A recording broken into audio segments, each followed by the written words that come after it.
娘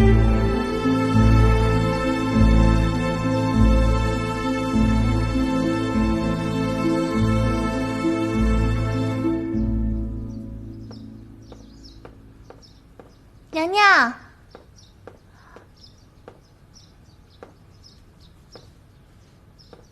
娘娘，这2个字儿您都已经写得很好了，您实在无需再这么刻苦了。不行，今天晚上我必须要把这2个字给练好。自打皇上走后，您天天写他的名字，奴婢真的觉得你已经写得很好了呀。自打齐胜走后，我这心里不知道是悲还是喜，总觉得空落落的，也不知道自己应该干些什么。娘娘，您每天除了练字，就是变着法的往太皇太后那儿跑，奴婢实在是觉得不正常，奴婢有点担心您。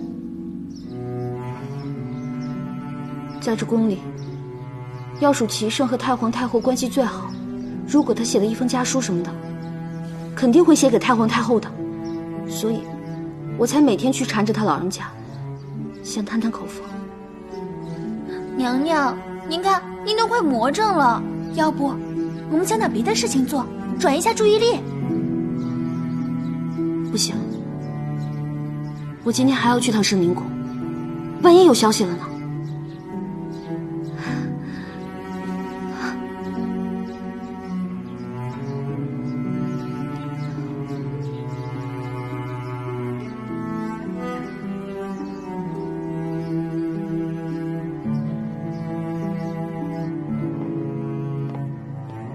自从圣儿走了以后，你就隔三差五的过来看望哀家，哀家真是没白疼你啊。无论皇上在不在，我都会跑过来在您跟前尽孝的。可哀家也知道，你又要问哀家有没有消息了，对不对？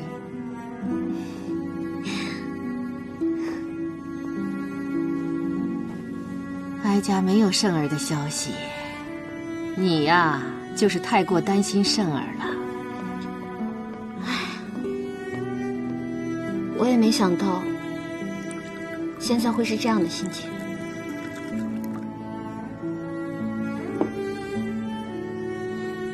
太祖当年征战沙场，哀家也是独自一个人在后宫等待。你现在的心情，哀家是明白的。我现在还能做点什么呢？你能做的就是把心装在肚子里。你身为皇后，不是寻常的女子。从你成为皇后的那天起，你就要知道，总会有这么一天，皇帝驾崩，政局动荡，而你要学会独当一面。